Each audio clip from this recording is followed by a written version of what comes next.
Pemirsa, kita sudah terhubung dengan Fedrik Leonardo, peraih medali emas di panjat tebing Olimpiade Paris 2024, dan dengan sang pelatih tentunya Mas Hendra Basir. Halo, selamat sore Fedrik dan juga Mas Hendra. Selamat sore. Selamat sore, Mbak. Selamat sore, sekali lagi selamat ya Fedrik dan juga Mas Hendra sudah berhasil membawa pulang medali emas dari Olimpiade. Saya mau ke Fedrik terlebih dahulu. Ya Fedrik, setelah mendapatkan medali emas, apa nih langkah selanjutnya yang akan dilakukan pertama kali? Setelah mendapat medali emas, pertama saya ucapkan terima kasih dan rasa syukur. Kemudian harus kembali fokusnya untuk berlatih karena masih ada event-event ke depan panjat tebing yang memang harus kita lalui, harus kita lewati. Ada rencana untuk mudik nggak, Fedrik, ke Pontianak?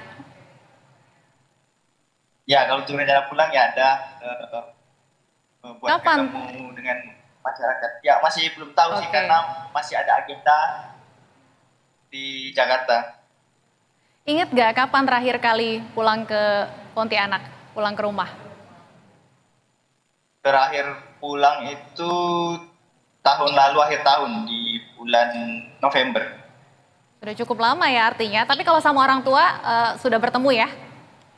Ikut juga tadi ke ya, istana orang ya? tua sudah bertemu, ya ikut di istana dan mengikuti penyambutan ketika pulang dari Paris di Soekarno-Hatta.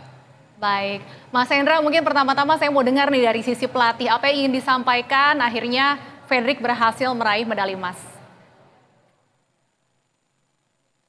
Ya, pertama terima kasih kami ucapkan kepada seluruh masyarakat Indonesia atas doanya.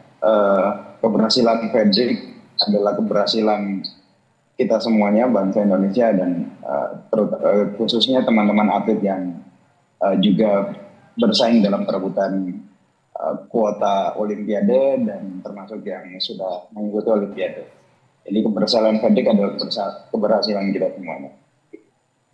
Mas Hendra katanya sempat menekan Fedrik begitu ya, ketika kemudian dari panjat tebing putri sempat tidak berhasil gitu ya kali ini dalam Olimpiade untuk meraih medali. Apa yang saat itu Mas Hendra kemudian pikirkan dan apa yang disampaikan kepada Fedrik? Bukan menekan nih Mbak, kita coba lebih rileks malah. Bahwa anggap ini adalah kompetisi World Cup seperti biasa karena pesertanya juga sering ketemu di event itu, jadi lebih dibawa lebih tenang saja gitu. Walaupun memang hasil di hari sebelumnya kurang memuaskan. Sebaliknya ya, justru bukan menekan, tapi justru meminta untuk Fedrik supaya lebih tenang begitu ya? Iya betul. Oke, Fedrik, kalau dari Fedrik sendiri bagaimana saat itu saat mengetahui dua rekan Fedrik di nomor panjat tebing putri tidak berhasil meraih medali? Ya, yang pasti saat itu ketika saya nonton dan melihat hasilnya saya sedih dan karena sadar bahwa ini adalah event tinggi, event yang sangat besar, Olimpiade, dan semua orang punya optimisme dan punya modal besar untuk bertanding dan menang. Saya bisa mengikhlaskan itu buat hasil Indonesia di nomor putri yang belum bisa meraih mendulang medali. Lebih menjadi beban atau justru tertantang begitu ya untuk panjat tebing harus bisa menyumbangkan medali begitu untuk kontingen Indonesia? Jadi pada saat itu sebelum ke venue pertandingan saya bersama pelatih memberikan masukan dan arahan gitu. Jadi agar lebih rileks, lebih tenang karena memang hanya dengan rileks dan ketenangan fokus itulah kita bisa tampil maksimal di pertandingan. Jadi jangan dibawa beban dan tampil lepas saja seperti pertandingan-pertandingan biasa, yang pertandingan World Cup sebelum-sebelumnya, karena kita sudah tahu kita akan bertanding dengan kompetitor-kompetitor yang langganan di event-event internasional. Oke, Mas Hendra, kalau kami mungkin masyarakat Indonesia hanya menonton kesuksesan dari Fedrik saat ini ya. Mas Hendra mungkin yang lebih tahu proses latihannya seperti apa sih sampai akhirnya bisa menjadi peraih medali emas di Olimpiade?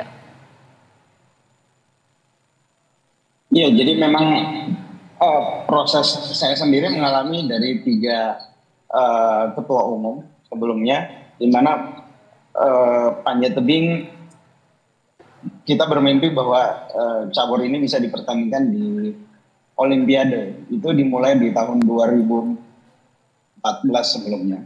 Kemudian dalam proses yang panjang itu, ya akhirnya pada saat ini ya mimpi itu menjadi terwujud gitu.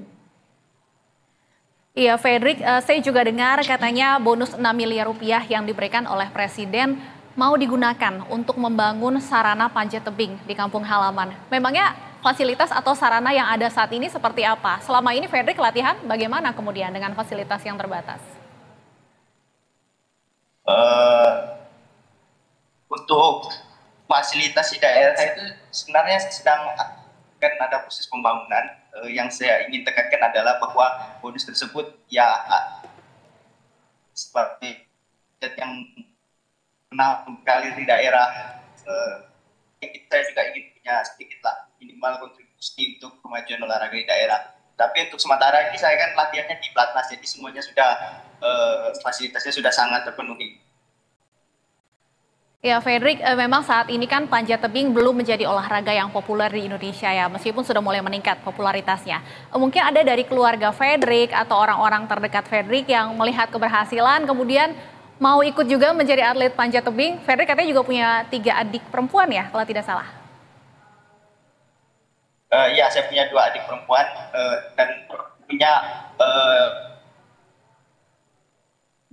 saya kending. Jadi banyak orang di sekitar saya, tetangga dan juga mayoritas dari teman-teman saya juga mulai tertarik dengan panjat tebing.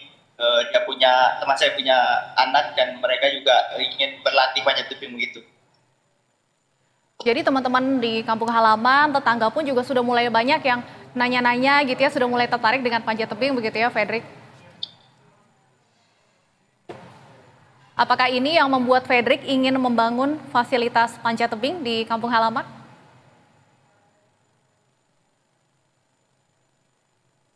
Ya, seperti ada kendala. Sebenarnya itu ingin buatnya. Baik, sepertinya ada kendala sinyal dengan Fredrik ya, agak terputus. Saya kembali ke Mas Hendra dulu kalau begitu.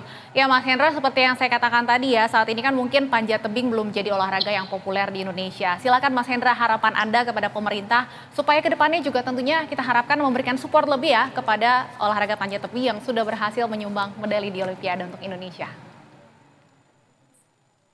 Ya, pada intinya yang kami butuhkan sebagai atlet dan pelatih adalah keberlanjutan, bahwa dukungan dari pemerintah jangan sampai berhenti untuk kita fokus di Olimpiade berikutnya, yaitu LOE 2028 dan Brisbane 2032. Kemudian pada saat ini sudah banyak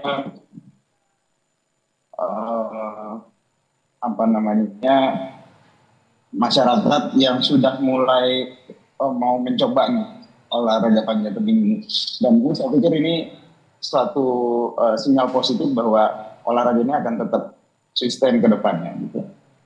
Jangan sampai berhenti dukungannya menuju Olimpiade 2028 nanti. Terima kasih Fredrik Leonardo dan juga Mas Hendra sudah berbincang bersama kami. Kami tunggu tentunya prestasi-prestasi selanjutnya dan kami akan senantiasa mendukung. Terima kasih.